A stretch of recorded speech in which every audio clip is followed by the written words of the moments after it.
ఆరోగ్యాభిమానులందరికీ నా హృదయపూర్వక నమస్కారములు. ఇప్పుడు మనం అధిక బరువును ఆరోగ్యకరంగా ఎలా తగ్గించుకోవచ్చు అనే విషయం గురించి తెలుసుకోబోతున్నాం. ఇక్కడ ఆరోగ్యకరంగా అని ఎందుకన్నామంటే, చాలామంది బరువును తగ్గించడం కొరకు చేసే మార్గాలు ఆరోగ్యాన్ని ఇబ్బంది పెడుతూ బరువు తగ్గేవిగా ఉంటున్నాయి. మరి మనం బరువు తగ్గినందుకు ఏదన్నా సుఖంగా హాయిగా ఉండాలి అంటే ఆరోగ్యం బాగుంటే కదండి ఆ సుఖం ఉండేది. ఆరోగ్యాన్ని పెంచుకుంటూ బరువును తగ్గించుకునే మార్గం చక్కటిది ప్రకృతిలో మనకున్నది. ఈ ప్రకృతి విధానం ద్వారా దాన్ని ఎలా మనం పొందొచ్చు, ఆ వాస్తవాలు ఏమిటనే విషయాలన్నీ మనం తెలుసుకుందాం. ఈ రోజుల్లో ఉన్న అన్ని సమస్యల్లోకెల్లా పెద్ద సమస్య, అందరినూ కాస్త మానసికంగా కృంగదీసే సమస్య అని కూడా చెప్పచ్చు. బస్తీల్లో వారికి సకానికి సగం మంది పైగా లావుగా కనపడుతున్నారు, మొయ్యలేక ఇబ్బంది పడుతున్నారు. ఈ బరువును తగ్గించుకోవడానికి ఎన్ని ప్రయత్నాలు చేసినా చివరికి నీరసం రావటం, కళ్ళు తిరగటం తప్ప ఆశించినంత ఫలితం శరీరం విషయంలో తగ్గటం జరగటం లేదు. మరి ఎవరింట్లో వారు ఏవో కొన్ని తప్పులు చేయబట్టి తెలుసో తెలియక బరువు పెరిగిపోతూ ఉంటారు. ఏం తప్పు చేస్తే బరువు పెరుగుతాం, ఆ తప్పును ఎలా సవరించుకుంటే బరువు తగ్గుతాం అనే వాస్తవాలు మీకు అందిస్తే బాగుంటుందనే ఈ ప్రయత్నం అంతా. ప్రతి ఒక్కరూ చిన్న వయసులో ఉన్నప్పుడు చూస్తే సామాన్యంగా సన్నగానే ఉంటారు. ఈ రోజుల్లో చిన్నపిల్లలు అలా లేరనుకోండి, కానీ మనందరం చిన్నతనంలో చూసుకుంటే అలా సన్నగానే కనపడుతుంటాం. ఈ ఆడుకునే పాడుకునే వయసులో కదలికల వల్ల ఎదిగే వయసు కారణంగా మనిషికి ఇటు వెళ్ళేటప్పుడు ఇటు వెళ్ళదు. ఈ విషయాన్ని మీకు చెప్పగా తాటుకూర కాడ గుర్తొస్తుంది. తాటుకూర కాడ ఎదిగేటప్పుడు ఓరదు, ఇటు వెళ్ళేటప్పుడు ఇటు తగ్గిపోతుంది. కానీ ఎదగటం పూర్తయ్యాకే మొదలు అవుతుంది. అలాగే ఈ శరీరం కూడా అలాగే ఎదుగుదల వయసులో, ఆడుకునే వయసులో ఎక్కువగా ఇటు వెళ్ళే ప్రయత్నం చెయ్యదు. ఇక అన్నీ పూర్తయి హాయిగా పెళ్ళిళ్ళై పిల్లల కన్న తర్వాత నుంచి ఇక మనసు ప్రశాంతంగా అందరూ స్థిరపడి సంతృప్తికరంగా తింటూ ఉంటారు. తిన్నది బాగా వంట పడుతూ ఉంటుంది. ఇక అక్కడి నుంచి కొద్ది కొద్దిగా పెరగటం ప్రారంభమవుతూ ఉంటుంది. మామూలుగా అందరూ పెళ్ళైన తర్వాతే బరువు పెరుగుతారు అనే మాట వాడుతూ ఉంటారు. మరి మీ అందరిలో కూడా అది వాస్తవమా కాదా అన్న విషయం ఆలోచన చేయండి.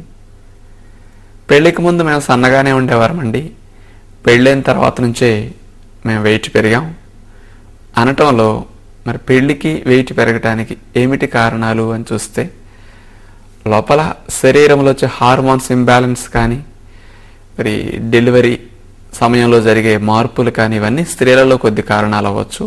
కానీ ఎక్కువ మంది బరువు పెరగటానికి పెళ్ళైన తర్వాత ఏవి కారణాలని నాకు ఆలోచన చేయగా 2 చిన్న విషయాలు తెలుస్తున్నాయి.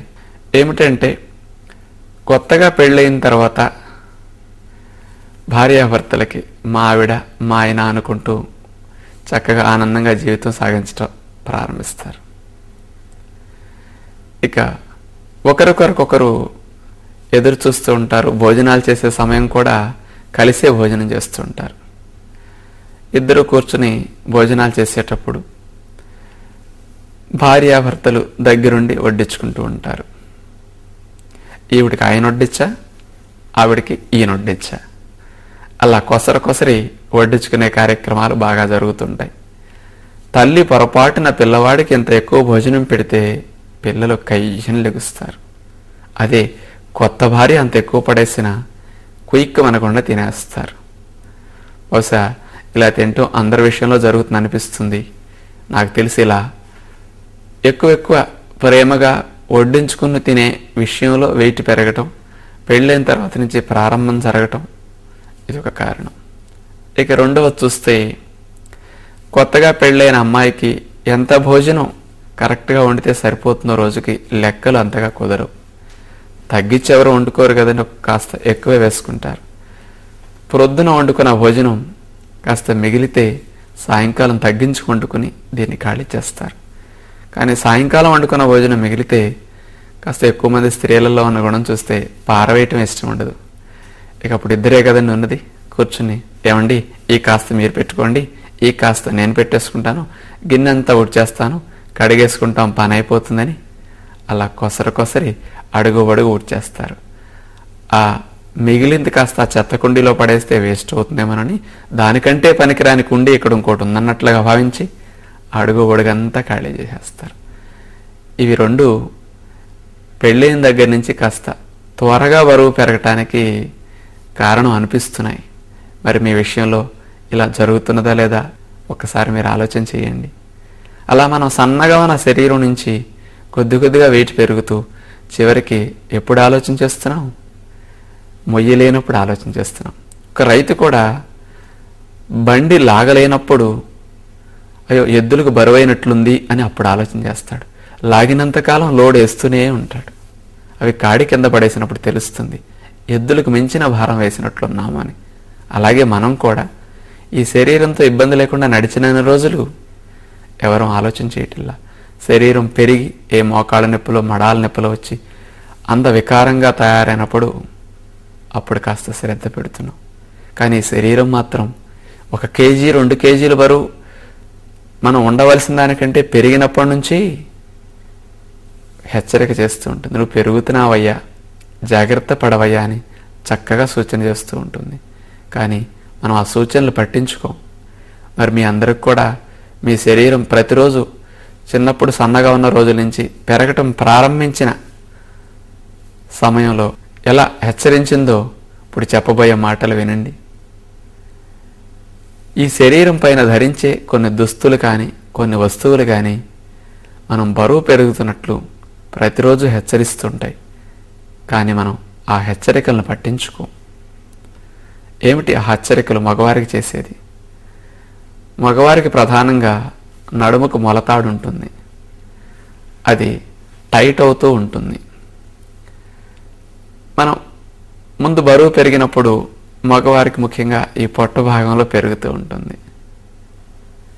ఈ పొట్ట భాగంలో పెరిగినప్పుడల్లా మొలతాడు టైట్ అవటం, వరుసుకుపోవటం గమనిస్తూ ఉంటాం. ఆ మొలతాడు చూడండి, 1 అంగుళం పెరిగినప్పుడు మనం టైట్ అయ్యి నువ్వు పెరిగావయ్యా అని స్పష్టంగా హెచ్చరిస్తున్నది. కానీ మనం దాన్ని పట్టించుకోం.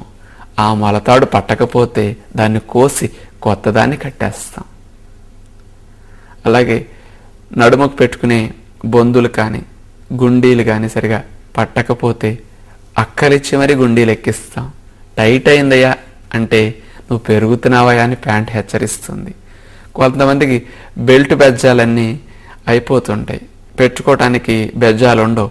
కొత్త బెజ్జాలు వేస్తారా లేకపోతే బెల్ట్ మారుస్తారే తప్ప నడుము తగ్గేటట్లుగా జాగ్రత్త పడట్లేదు. ఇలా అందరికీ హెచ్చరికలు చేస్తూనే ఉంటాయి. అవి ఫ్రీగా చెప్పినప్పటికీ మనం వినటం లేదు. అలాగే స్త్రీల విషయానికి వస్తే మరి జాకెట్లు చెప్తూ ఉంటాయి. మరి ఆడవారికి ముందే కాస్త పొదుపు పథకాలు ఎక్కువ కాబట్టి ఎటు బరువు పెరుగుతామని తెలిసి ముందే జాకెట్ వెనక 4 కుట్లు ఏం చేసుకుంటారు. మరి అలా చెప్తున్నానని ఏమీ అనుకోకండి, ఉన్న వాస్తవం అది. మీరు ఎన్ని కేజీలైనా పెరగొచ్చు, కానీ జాకెట్ మాత్రం పోకూడదని స్త్రీల ఉద్దేశం అనుకుంటాను. అంచేత 2 కేజీలు పెరిగి జాకెట్ ఎక్కకపోతే పెన్నీస్ తీసుకోవటం, 5 నిమిషాల్లో కుట్టు తీసేసుకోవటం, మళ్ళీ ఇంకో నెల 2 నెలలు పెరిగితే ఇంకో కుట్టు ఇప్పుకోవటం.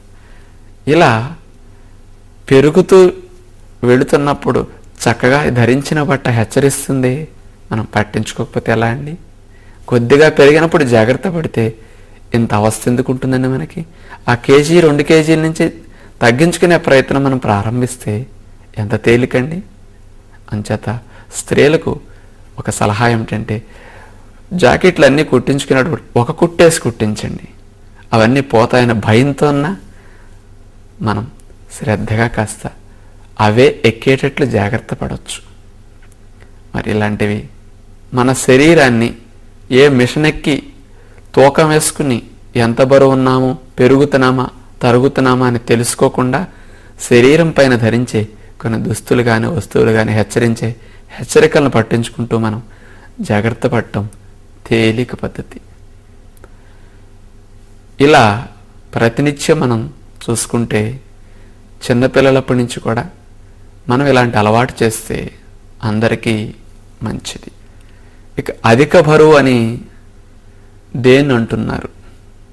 ఉండవలసిన బరువు కంటే ఈ శరీరం ఒక 20% బరువు ఎక్కువగా ఉంటే దాన్ని అధిక బరువు ఉన్నట్లుగా తెలియజేస్తున్నారు.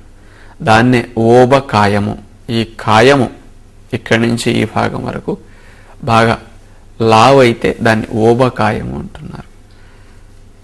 20% బరువు పెరిగితే అధిక బరువు అన్నాం కదా. మరి అసలు ఉండవలసిన బరువు ఎంతో మనం తెలుసుకోవాలి. దానికి 20% ఎక్స్ట్రా ఉన్నామా, 10% ఉన్నామా, 5% ఉన్నామా మనం చూసుకోవాలి.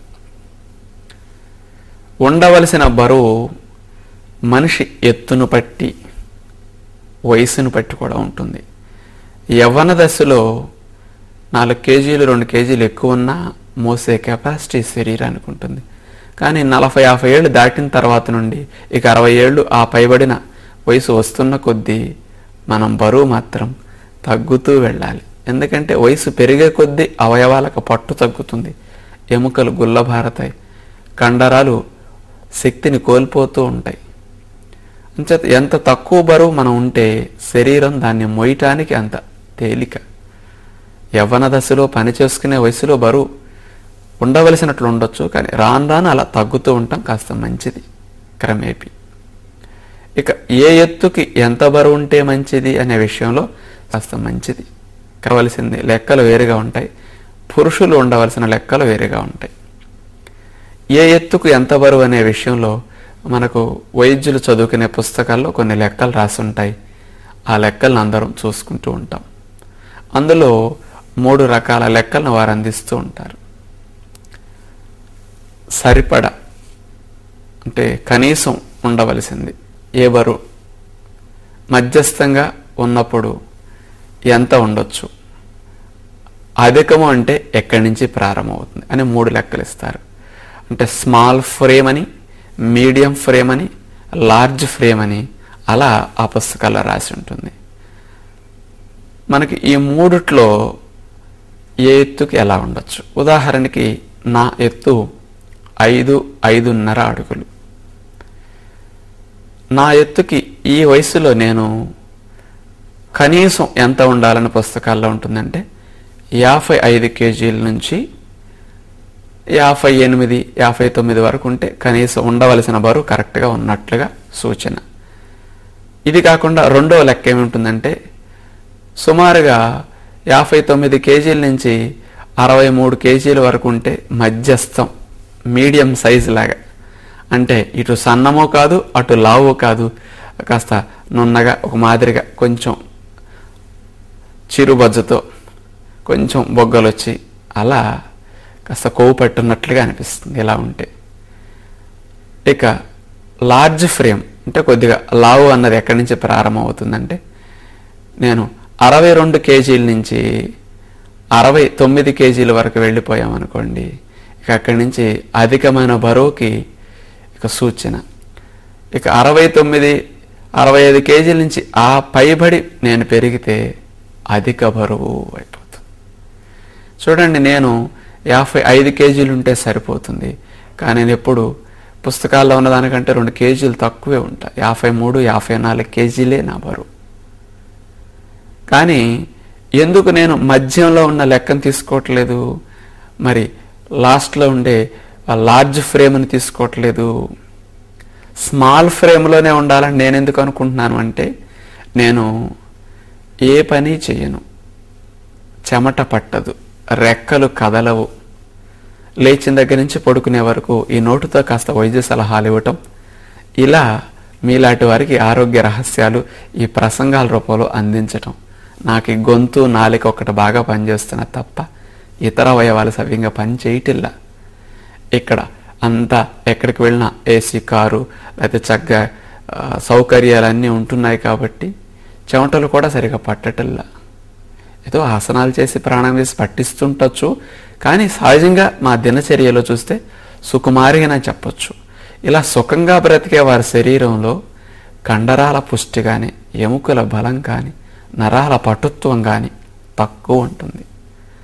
అందుకని ఎంత తక్కువ వెయిట్ని మనం ఈ బాడీ మీద వేస్తే ఈ శరీరం మోయటానికి అంత తేలిగ్గా ఉంటుంది. లెస్ లగేజ్ మోర్ కంఫర్ట్ అంటారు. అంచేత మనం ప్రయాణాలు చేసేటప్పుడు ఎంత తక్కువ లగేజ్ పట్టుకు వెళితే అంత హాయిగా ఉంటుందని అలా ప్లాన్ చేసుకుంటాం. మరి ఇక్కడ మాత్రం అక్కడ లగేజ్ ఎక్కువ ఉంటే కూలివాడిని ఎత్తిని పెట్టచ్చు. 10 రూపాయలు ఇస్తే వాడు మోసి పెడతాడు. కానీ ఇది ఒక 10 కేజీలు 20 కేజీలు పెంచుతారు, ఎవరు మోస్తారు? ఏమైనా దింపుకోవటానికి ఉందా? ఆ కూలి అతను 10 నిమిషాలు మోసి 10 రూపాయలు సంపాదిస్తాడు. అలాగే నేను అక్కడ పెట్టి హాయిగా వెళ్ళిపోతాడు. నెత్తినెత్తుకున్న మూట దింపేసరికి హాయిగా అనిపిస్తుంది. ఇప్పుడు మనం 20 కేజీలని అధికంగా వేసాం. 20 కేజీలని ఎన్ని రోజులు మోయాలి? ఎన్ని సంవత్సరాలు? అట్లా మోసుకుంటూ 24 గంటలు పెడుతున్నాం కదా. నిదట్లో పడుకున్నప్పుడు కూడా ఇక్కడ బోళ్ళు పడి ఉంటుంది బరువు. మళ్ళీ దింపటానికి లేదే, పక్కవారు మొయ్యటానికి లేదే, ఏదో కాస్త ఎవరైనా హెల్ప్ చేద్దాం, కాసేపు మోసి పెడదాం అనటానికి లేదే. అందుచేత మన శరీర పనితీరును బట్టి ఈరోజు అట్లా ఉంటే మంచిది. అదే నేను పార పని చేస్తూ మంచి చెమటలు గారే పనులు అభ్యాసం చేస్తూ ఉంటే ఏదైనా ఆరోగ్యానికి మంచిదని అలాంటి చేయవలసిన స్థితి నాకు వస్తే నేను అప్పుడు ఇంకొక 60 కేజీల వరకు ఈ శరీరాన్ని పెంచుకుని ఉన్నా దోషం కాదు. ఆ స్థితిలో ఈ శరీరం గట్టితనం పెరుగుతుంది.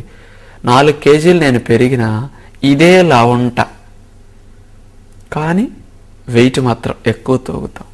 ఎందుకంటే అది బలమైన నిర్మాణం అప్పుడు వస్తుంది. ఇప్పుడు ఇది బాడీ లైట్గా ఉంటే మంచిది మేం చేసే పనులకి. చేత నాకు తగ్గట్లుగా నేను ఇన్ని కేజీలే ఉండాలన్నట్లుగా ఏ రోజు నేను ఇప్పుడు 8-9 ఏళ్ళు అయింది మిషన్ ఎక్కి చూసుకుని, కానీ పెరగను. ఇక్కడ స్నానం చేసేటప్పుడు ఇక్కడ కాస్త చూసుకుంటుంటే షేపులు కరెక్ట్గా ఉన్నాయా లేదా, ఏదైనా ప్యాంటు మీదకి ఇక్కడ ఎక్కుతున్నదా, బొజ్జ ముందుకు వస్తున్నదా, కొవ్వు అప్పుడప్పుడు పట్టుకు చూసుకుంటాం. అద్దంలో మొక్కను చూసుకున్నప్పుడు ఏమైనా గుండ్రంగా బొగ్గలు ఏమైనా దిగుతున్నాయా, ఇలాంటివి వారంలో ఒకసారి గమనించుకున్నా మనం అదే వెయిట్లో ఉన్నామా, పెరుగుతున్నామా, ఈ షేపులు చెప్పేస్తుంటాయి. మనం అలా చూసుకోవాలి.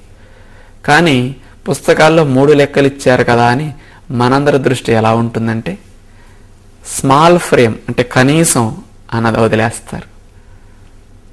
మీడియం కూడా పట్టించుకోవట్లేదు ఈరోజు. లార్జ్ ఫ్రేమ్ అక్కడికి వచ్చిన దగ్గర నుంచి కొంచెం ఆలోచన పెడతారు. రబ్బర్ బ్యాండ్ సాగిన తర్వాత మళ్ళీ వెనక్కి రాదు సరిగా. అలాగే లార్జ్ ఫ్రేమ్లోకి వెళ్ళి బాడీ సాగింది, బరువు పెరిగే గుణానికి మీ శరీరం అలవాటు పడింది, ఇక తగ్గటం కష్టం. ఈ స్మాల్ ఫ్రేమ్ నుంచి మీడియంకి వెళ్లకుండా ముందు జాగ్రత్త పడటం అన్నిటికంటే తేలిక. మీడియం ఫ్రేమ్కి వెళ్ళాక మీరు అలాగే కొనసాగిస్తూ ఉన్నప్పటికీ లార్జ్ ఫ్రేమ్లోకి ఒక 2 ఏళ్ల సంవత్సరంలోనూ వెళ్ళిపోతారు. ఇక లార్జ్ ఫ్రేమ్కి వెళ్ళిన తర్వాత నుంచి ఇంకా బాగా ఊబకాయం పెరగటానికి సంవత్సరం ఏదో డబ్బులకి వడ్డీ వచ్చినట్లుగా అదే ఆహారం మీరు తిన్నా అంతకంటే తగ్గించి తిన్నా పెరిగిపోతూనే ఉంటారు. చేత వీలున్నంత వరకు ఉద్యోగస్తులు, వ్యాపారస్తులు ఇప్పుడు పుస్తకాల్లో లార్జ్ ఫ్రేమ్ లెక్కకి ఒక 2 కేజీలు తక్కువ ఉన్నా, 3 కేజీలు తక్కువ ఉన్నా దోషం లేదు, లేదా అంత ఉన్నా పర్వాలేదు. మీడియం ఫ్రేమ్, లార్జ్ ఫ్రేమ్ అనే ఆ 2 లెక్కల్ని పక్కన పెట్టండి. ఇది నా సలహా. మనం నీడపట్టున చెమట పట్టకుండా ఉండే పనులే చేసుకుంటున్నాం. నాబోటి వారి ప్రసంగాలన్నీ కాస్త సుఖపడేవారే వింటారు తప్ప బాగా చెమటలు పట్టి కాయ కష్టం చేసుకునేవారు అసలు వినటానికి కూడా రారు. వారికి అవసరం కూడా లేదు. ఎందుకంటే వాళ్ళ టైం ఆటికే సరిపోతుంది. వాళ్ళు కాస్త మనలాగా చెడగొట్టుకునే పని చేయరు. ఏదో ఉన్నదేదో కాస్త బ్రతకటానికి ఏదో తింటుంటారు తప్ప వాళ్ళకి మన నియమాలు కూడా అంతగా వర్తించవు. చేత సుకుమారులకి, చెమట పట్టని వారికి, ఉద్యోగస్తులకి, వ్యాపారస్తులకి మేము చెప్పబోయేవన్నీ చక్కగా ఆచరణకు అనుకూలంగా ఉంటాయి. కాబట్టి మనలాంటి వారందరం సుఖంగా ఈ శరీరాన్ని ప్రయాణం చేయించుకోవాలి అంటే కాస్త ఈ తక్కువ బరువు సన్నగా ఉండటానికి చూసుకుంటే బాగుంటుంది. ఇలా ఉంటే మంచిదని నా సలహా. ఇప్పుడు 54 కేజీలు నేను ఉన్నాను. నేను ఒక 20 కేజీలు బరువు, 15 కేజీలు బరువు పెరిగామనుకుందాం ఒక 5-6 సంవత్సరాల్లో. ఏ ఏ కారణాలు ఈ బరువు పెరగటానికి దోహదం చేస్తాయి. కొంతమందికి స్పీడ్గా బరువు పెరిగేటట్టు శరీరం మారిపోయి ఉంటుంది, కొంతమందికి మెల్లగా బరువు పెరిగేటట్టుగా ఉంటుంది శరీరం. మరి ఏ ఏ కారణాల చేత ఈ శరీరం లావు అవుతున్నది మనం ఇప్పుడు తెలుసుకుందాం. మామూలుగా చాలామంది బరువు పెరిగిన తర్వాత ఆ బరువును తగ్గించుకోవడానికి కారణాలను పూర్తిగా తెలుసుకోకుండా బరువు తగ్గే ప్రయత్నం చేస్తారు. మరి కొన్నాళ్ళు తగ్గుతారు, మరలా వదిలేస్తారు. అసలు ఎక్కడ తప్పు చేస్తున్నామో మనకు అవగాహన కావాలి. ఆ విషయాన్ని మీకు ఇప్పుడు వివరణగా అందించబోతున్నాం. అలాగే మీకు ఇంకొక విషయం తెలిస్తే ఈ విషయం బాగుంటుంది. రకరకాలుగా ఈ రోజుల్లో పేపర్లు చూసినా టీవీలు చూసినా మా దగ్గరకు రండి, ఇన్ని కేజీలు ఇన్ని సీటింగులు అనేది చక్కగా బేరం ఆడుకుంటున్నారు. మనం వెళుతున్నాం, వారి వంతు ప్రయత్నంగా వారు మనకు కావలసిన మేలునే చెప్తున్నారు. మనం తగ్గాలనే లక్ష్యం పెట్టుకున్నాం, వారు తగ్గే మార్గం చెప్తున్నారు. ఇదిగో మా మిషన్ ఎట్లా వెక్కాలి, ఈ వైబ్రేటర్లు పెట్టి ఇట్లా ఊపితే కరుగుతాయి అన్నట్లుగా అవేవో మనకి ఇప్పుడు కవ్వాన్ని తాడు వేసి తిప్పినప్పుడు ఎలా కదలికలు వస్తాయో మనకు కూడా కాస్త సీట్ ఎక్కువ ఉందనుకోండి, ఆ వెనకాల ఆ పెర్రకి ఆ వైబ్రేటర్లు పెట్టి కాస్త ఊపుతారు, అక్కడ కొవ్వు కాస్త కరుగుతుంది. ఈ పొత్తి గడుపు కాస్త పెట్టి ఇట్లా తిప్పుతారు, ఆ వైబ్రేటర్లు కాస్త కదలికలు వచ్చి కొవ్వు కరుగుతుంది. అంటే మనం అలా సుకుమారంగా ఉండే పెంచాం కాబట్టి పెరిగిన దాన్ని కరిగించడం కొరకు అలాంటి మిషన్లు కొంత ప్రయత్నం చేస్తున్నాయి. మనకి అట్లాంటి అందుబాటులో ఉండవు కాబట్టి వారి వద్దకు వెళ్ళి దాని ద్వారా తగ్గించుకునే ప్రయత్నం మనం చేస్తున్నాం. ఇక వారు కేవలం ఇలాంటి మిషన్ల ద్వారానే బరువు తగ్గించి మీ ఇష్టం వచ్చింది 3 పూట్ల తినండి, హాయిగా పడుకోండి అనే మాట ఎవరైనా చెప్తారా? మనం డబ్బులు ఇస్తాం, మిషన్ల ద్వారా కొవ్వు కరిగించినప్పటికీ మన శ్రద్ధ లేనిది అక్కడ కూడా బరువు తగ్గం. వారు ఏం చెప్తారు బరువు తగ్గటానికి? ప్రొద్దున 1 గంట, సాయంకాలం 1 గంట నడవాలి. ఇక ఆహార విషయంలో 2 ఇడ్లీ, కప్పు చట్నీ, మధ్యాహ్నం భోజనంలో 2 పుల్కాలు, కప్పు కూర, సాయంకాలం 4 యాపిల్ ముక్క, దానిమ్మ చెక్క. ఎందుకు ముక్కా చెక్కలు? ఇంతంత శరీరానికి అసలు ముక్కా చెక్కలు ఒక మూలకు వస్తాయండి, కానీ అంతకంటే తింటే బరువు తగ్గరని అలా కొంచెం కొంచెం. సాయంకాలం మళ్ళీ మజ్జిగ తాగి పడుకోమంటారు కొందరు, ఇంకొందరు అయితే ఏదో ఒక రొట్టి కూర తినమంటారు. ఇలా ఆహారం చెప్తారు. ఇట్లా కష్టం చేయాలి, నడవాలి, అలా ఆహారాన్ని తగ్గించి తినాలి, మిషన్లు ఎక్కి కొవ్వును కరిగించాలి. ఇన్ని ప్రయత్నాల్లో దేని ద్వారా మనం బరువు తగ్గాం? అన్నీ కలిసి బరువును తగ్గిస్తున్నాయి. మీరు ఆశించిన ఒక 10 కేజీలు 5 నెలల్లో 6 నెలల్లో తగ్గారు. లక్ష్యం నెరవేరింది, వాళ్ళకి ఇవ్వాల్సింది మనం ఇచ్చేస్తాం. ఇంకా ఎన్నాళ్ళు వెళతాం? ఒక సైకిల్ పూర్తయింది కాబట్టి మనం అనుకున్న సిట్టింగ్లు ఇక ఆపేస్తాం. ఈ 4-5 నెలలు 6 నెలలో ఇడ్లీ చట్నీ, కొంచెం 2 రొట్లు అంత కూర, పళ్ళు ఇట్లా ముక్కలు చెక్కలు అంత తక్కువ తిని శరీరానికి ఆహారాన్ని సరిపెట్టకుండా మనం బరువు తగ్గాం. మరి శరీరానికి ఆహారం చాలనప్పుడు లోపల పోషక విలువలు తగ్గిపోతాయి, రక్తం తగ్గిపోతుంది, అలాగే నీరసం వస్తుంది, కొంతమంది కళ్ళు తిరుగుతుంటాయి, కొంతమందికి బీపీలు డౌన్ అవుతుంటాయి, కొంతమందికి ఇక పిక్కలు పట్టేయటం, క్రాంప్స్ రావటం, ఇవన్నీ విటమిన్ డెఫిషియన్సీలు వచ్చినప్పటి నుంచి వచ్చే దోషాలు కూడా జరుగుతుంటాయి. ఇలా 4-5 నెలలు తగ్గించి తిని ఇక కష్టం చేస్తే బరువు తగ్గుతామని వ్యాయామాన్ని పెంచుతున్నారు, తిండి తగ్గించారు. ఇలాంటి బలహీనతలు వస్తాయి. మీ ఫ్యామిలీ డాక్టర్ని ఎవరినో సంప్రదిస్తారు, వారంటారు అంత ర్యాష్ డైటింగ్లు చేయకూడదమ్మా, కాస్త ఒక మాదిరిగా తినండి, మరీ దోషం వస్తుందంటారు. మళ్ళీ కొద్దిగా తినటం ప్రారంభిస్తారు ఆ బలహీనతను తొలగించుకోవడానికి. తగ్గింది 10 కేజీలు అయితే పెరిగేది మళ్ళీ మామూలు అయిపోతుంది. బరువు తగ్గటం కొన్నాళ్ళు ముచ్చట్లా ఉంది.